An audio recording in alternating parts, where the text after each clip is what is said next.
me with me. Here we go. So today on the Arise Coaching Hour, have you ever felt like God gave you a promise, but after months or years, nothing seemed to happen?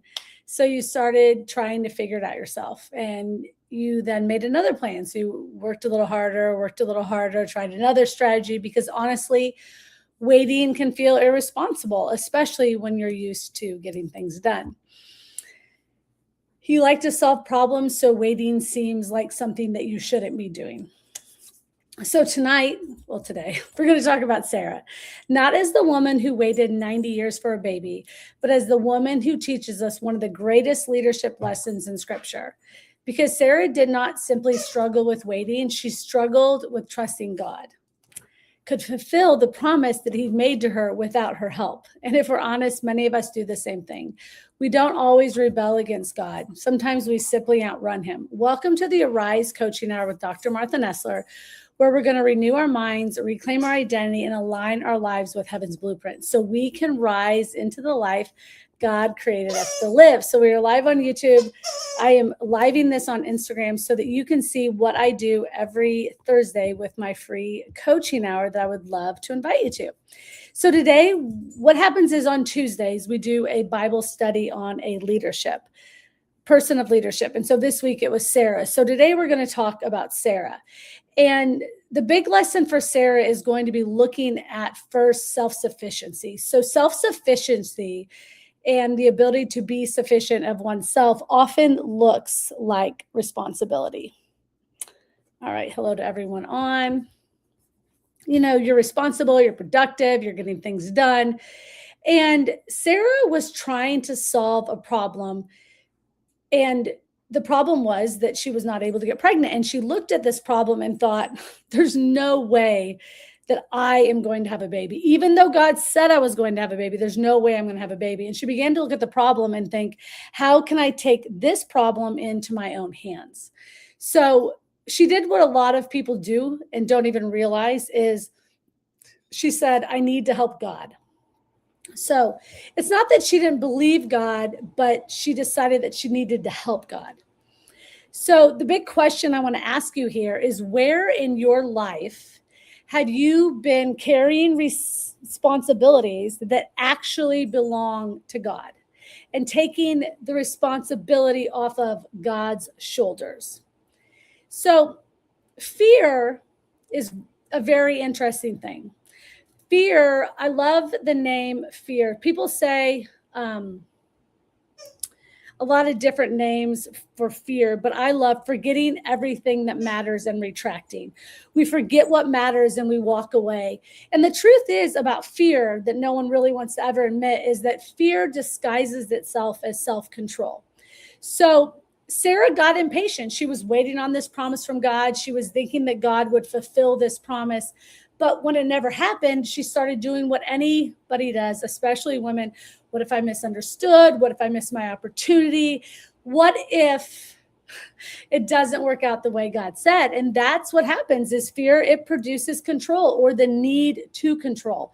And this is what happens when we step out of faith and we start to think, okay, so what if I don't plan enough? Maybe I should do more. Like, how could I make this happen?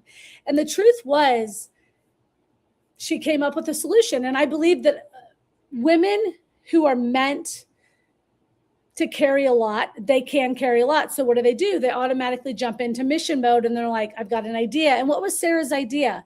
She stepped into self-sufficiency. And you have two options. You're either living in what is God's sufficiency, knowing that God is enough and that God has a plan for you, or you're living in self-sufficiency, which is, I don't think God can do it. I need to do it. Now, I want to go ahead and say here, this one key fact is that God's sufficiency does not mean you do nothing. God's sufficiency does not mean that you have no action or you lack responsibility. It means that God's in charge of the outcome and that you trust God with the outcome and that you're not expected to actually come up with a plan. So the coaching question I have is, what outcomes are you trying to control because you're afraid that God won't come through? You're afraid that the promise isn't actually the promise. So Sarah's a perfect example of human free will and the fact that we as humans have free will and God gave us free will. Now, God is sovereign. And if you have committed your life to Christ, you have acknowledged that God is sovereign. He's all knowing. He's capable of anything. And so this intimate dance becomes you taking your free will and deciding to make the choice. It's a choice to submit it with God and to partner with him. Because if you're not partnering with God, what are you doing? You're competing with him. And that's really what happened to Sarah. Is God had a plan. He said, this is what's going to happen. You are going to conceive. But she went ahead and jumped in and she said, well, okay, but I'm going to go ahead and help God here. I'm going to get Hagar pregnant with my husband. So then I'll have a baby, which that didn't really work out for her or Hagar either. But that's a whole nother story because God was in the details. But love, it doesn't force obedience. Every day we get to make the same decision. We get to say, Lord, I'm going to submit to you today. I'm going to submit and I'm going to surrender my need to control because once again, control is just fear. Fear and control are interchangeable. Should I put do not disturb on?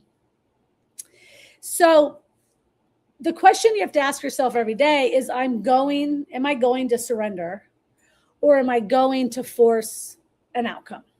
Am I going to surrender or am I going to trust God? Am I going to surrender or am I going to let fear drive me to do something to control the situation? So a big question every day is I just talk to myself about it. And I'm like, Lord, listen, I want to submit my free will to you. Help me to submit my free will. Help me to have a knowingness of what you're doing. Help me to be able to trust you in all the details. So God's sovereignty, it is greater than your self-sufficiency. His ability to have this overarching ability to do things is greater than your self-sufficiency. And God never said, hey, I need help. I've changed my mind. I can't help you.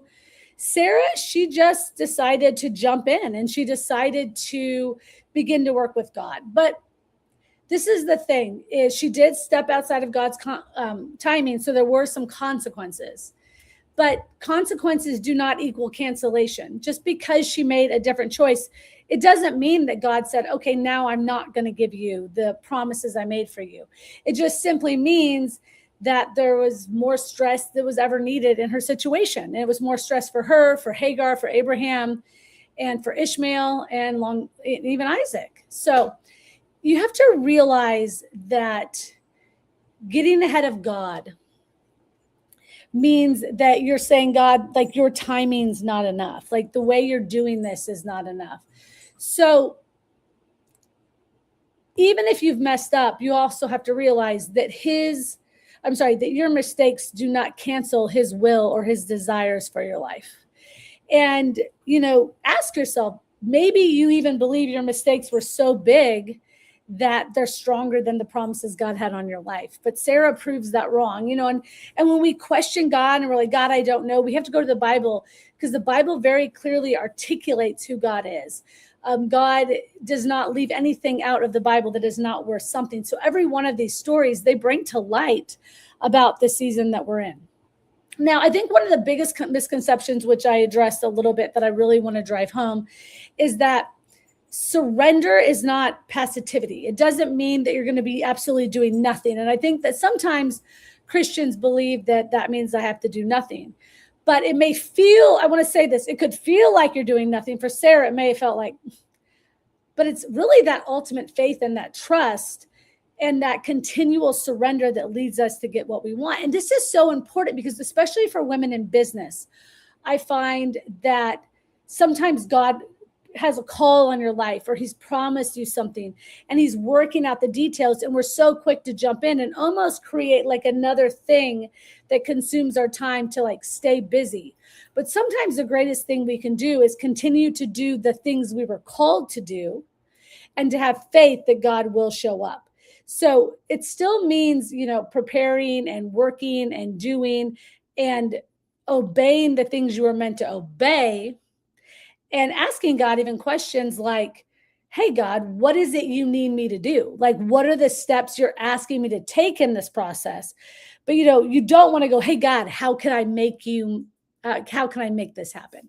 So this, I think for women who are used to juggling a lot, the family, the dynamic, the business, all the things. I work with women a lot who are like, how do I step out of this so that I can step into a different relationship with God? And that is what it is. It's separating out how you kind of manage the family, the kids, the health, the business, the to-do list, and not step into a position of managing God. Okay. And I believe a big thing for leaders, and I work with a lot of women who have different leadership roles, a big thing is trusting God with the outcome. And, leadership means that people are willing to follow you. It means that people are willing to say, wow, I like where you're going. I want to take part in where you're going, and I want to follow you. And that means that they want to know, especially if they are faith-based as well, that you have your eyes on God and that you're willing to trust God because they're walking behind you. And I think that that's kind of amazing when we look at a lot of the leaders in the Bible, and especially when we're looking at Sarah, because Sarah, she wasn't perfect, which no leader is. And I think that's a big thing that we believe that we have to be perfect, but we don't. But she did keep her eyes on God. She did keep her eyes on God. There was moments where she thought she could help him out, but she kept her eyes on him. And her influence, because God said, like, became the mother of nations. Kings came through her lineage, and she received the promise. And her style of influence was much quieter. Her style of influence was of one that allows us to see imperfections don't cancel out God's promise on our life, that God knows we're going to make mistakes, but he wants us to submit those mistakes to him. So I think that it's awesome that, finally, as Sarah resubmitted, God was able to make Ishmael, which it was his promise, influential as well. So a little bit more here. And the cool thing is like Jesus came through her family line. King David came through her family line. There were so many leaders that came through her family line, and her influence it's a much more quiet influence. It's spread throughout the Bible. I mean, she was brought up in Hebrews 11 in the Hall of Fame. But the big question I want to ask you as we just kind of begin to close this down, I do have some activation coaching questions, which I'd like to ask you. Is the question that I have here is, what would change in your life if you truly believed God's sovereignty? What would have to change in your life if you truly believe God's sovereignty was greater than your need to control? Because when we believe God's sovereignty is greater than anything we can do, we submit our need to control, okay? And what we then do is we hand over our free will and we say, God, I believe that you can do this. And the activation questions I have for you are, where have I been trying to help God instead of trusting him? What outcome am I desperately trying to control?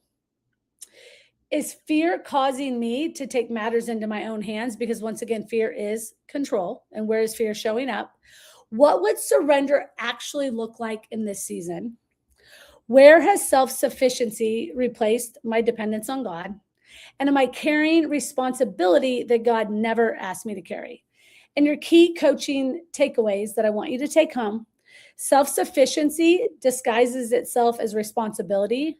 Fear frequently shows up as control. Free will allows us to trust God, or we attempt to replace him. God's sovereignty is greater than our mistakes. Surrender is active obedience, not passive waiting. Your responsibility is obedience. God's responsibility is the outcome. Peace comes when we stop trying to manage what belongs to God. And the most influential leaders trust God's promises more than their own plans. So if this message resonated with you today, I want you to remember this. Sarah wasn't remembered because she ever doubted. She wasn't remembered because she got everything right. She wasn't remembered because she was perfect.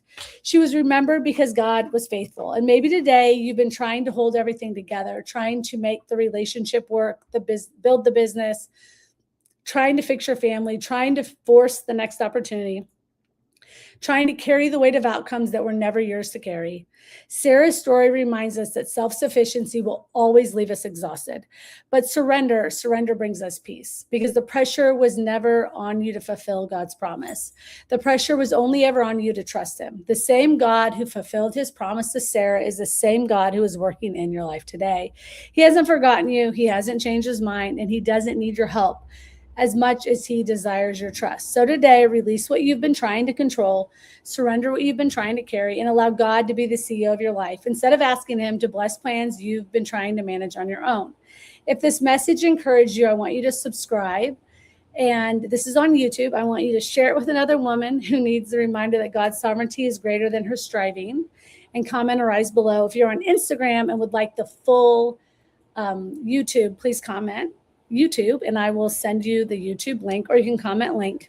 And if you're ready to renew your mind, reclaim your identity, align your life with heaven's blueprint, come join us inside the She Made God Her CEO community. We have a free option and a paid option. And I love you guys, and I'll see you next Thursday. And if you are in the paid community, I will see you in our Zoom meeting link, where we're going to break this down and apply it to your life. If you have questions about that, you can comment community, and I will get you the info on that coaching. It has been awesome getting to do this as well on Instagram today.